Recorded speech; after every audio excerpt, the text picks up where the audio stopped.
important sort of initiative that the club does every year. Can you just talk to us about that? Yeah, really excited. I think a couple of years ago, Nick made the decision to honour the services that we have in Australia, and police last year and the RFS this year, and have a lot of activation and just getting to know and say thank you to those people that serve and often in the shadows. So it's it's a really special day for us. We were just saying before that Driver Avenue is kind of going to be Yeah. with like fire trucks and that kind of thing. I guess make you proud to see all that kind of thing, the way the club and fans get around it.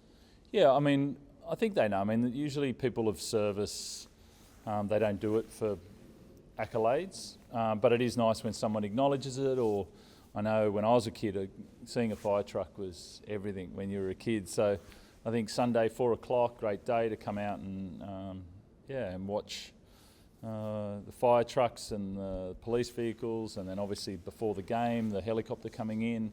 All of that is a part of the people that serve us, and it's a nice day to commemorate that. What about the players? Have you seen them sort of support the cause over the years? Yeah, I mean, we one of my favourite jerseys of all time was our World Club Challenge jersey of 2020.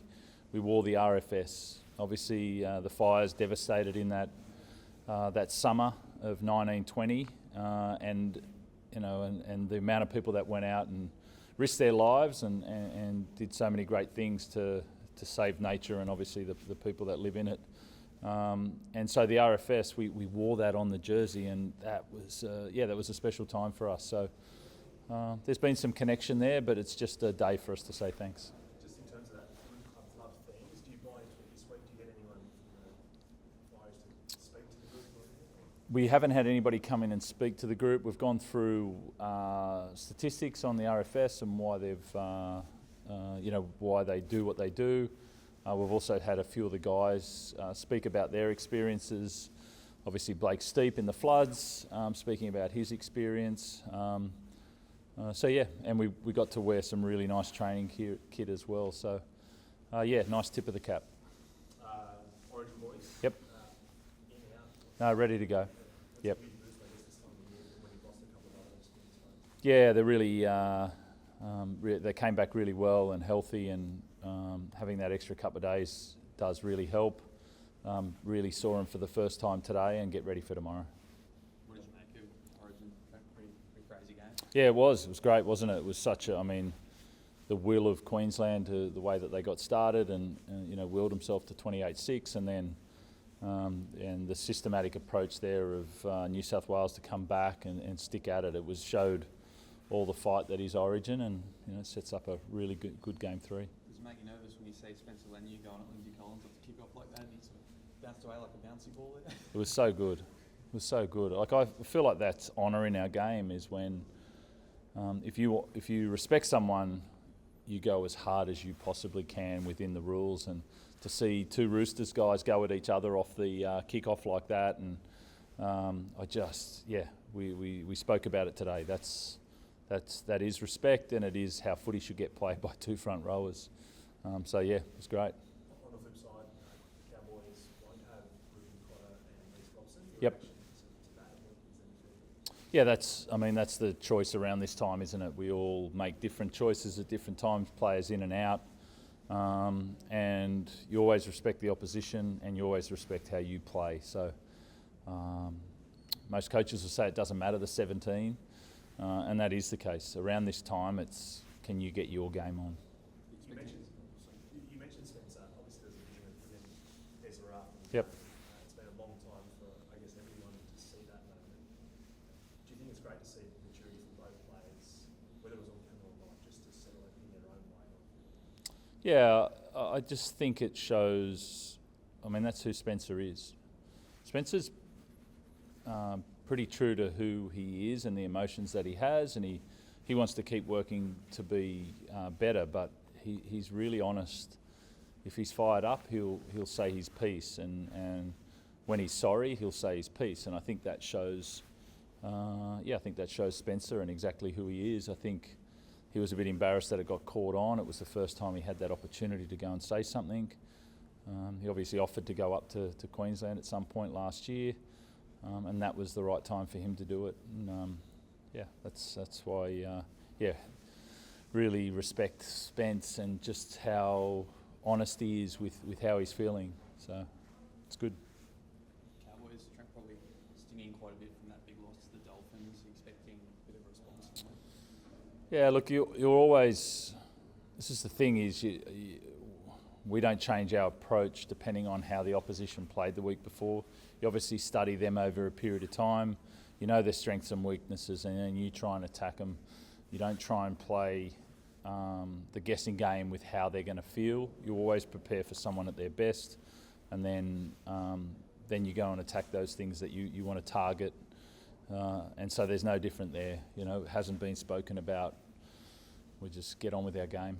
It was about this time last year that they came down here, and I don't think they had their Origin guys that night. Jackson Purdy, I think, was his first. Yeah, it was. And Yep. upset you guys there. I mean, are you kind of wary of the similar sort of scenario? No, as I said, you know, if you rely on the past for how you're going to play, you get stuck in not in the moment, which is where you should be. So we know the game plan that they used last time. We're aware of that. And so just taking all the clues you can, but getting ready for a brand new game tomorrow is key. How's Victor? He's good. He's good.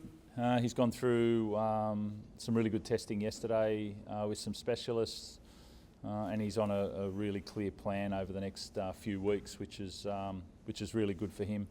We saw Jake Trbojevic rested a little bit longer in his head knocks. Is that the same approach?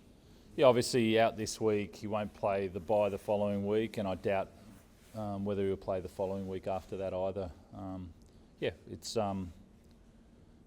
He'll follow the plans of the doctors, and he'll be back when he's ready to be back. I think you said after the matchup, you always have fear when it doesn't matter who it is, what the history is with head knocks. With Victor, is there any concern about his long-term future? Because that's every time he goes down, that's the narrative externally. Yeah, it is. I mean, there's a lot that's always said about that. I think people aren't completely clear. We know when it's very severe that there is issues long term. When it sits in that, so it's not much use a footy coach playing God when it comes to what's going to happen in the future, other than respecting the process that we take during that. You know, there's been a little bit of criticism about that. I can tell you that Rad's actually passed his test during the game, and the doctor and the physio decided not to put him back out there through gut feeling around seeing him. So I feel like they've handled it really well. They've made that decision, even though the test says he's right to go back on. And that was a great call from the doctor and physio, and the same with the specialist yesterday. We'll be doing the right thing by Rads and looking after him, but not trying to play God about what the future effects are. What kind of presence has he had around the boys, I guess, getting ready for this one? Rads, well, he's on. It's okay. We've got enough guys. Like, he's in and around, and he's always. He's he's vice captain of this team. He's a clear leader. It's great having him, his energy around, but it's also nice when guys move out that different guys have to fill that spot. And I feel like that's been a part of our crew this year, is different guys have been able to lead at different times, and it's been great. Is there anything you can do differently, tackle technique-wise or anything, just like for people who don't know the ins and outs of that stuff? Yeah, there are slight things. There's a little bit around, obviously, recovery, which we're doing now. There's a little bit around technique, and there's also a little bit around,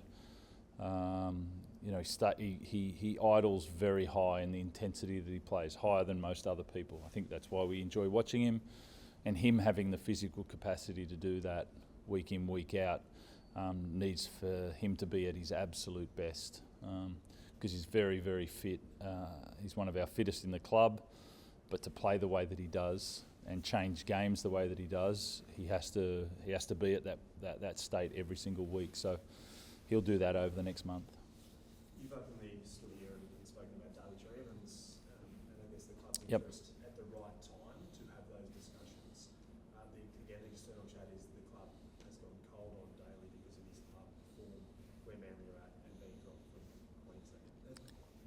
Has anything changed on that front? Nothing's happened in between the last time I stood here and spoke, and nothing's changed on the last time I spoke. Nothing has moved. We haven't sort of had any discussions or anything like that, but there hasn't been any difference on what I said last time either. And just in terms of the narrative around his form and the club going, oh, maybe we're not going to get a player that he wants for us.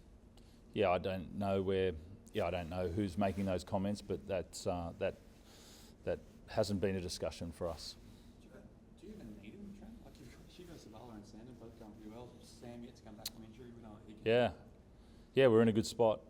I feel like we're developing really well, and we want to keep pushing forward in being the best team that we can be. So there's no wavering on sort of what I said, but there's also that time will come, and we'll also see how these guys are developing as well. You know, I feel like it would have been nice if Sam got back in, but then Hugo and Sandon, what they're doing is such a good job for us, and we want to keep pushing them to be better and better.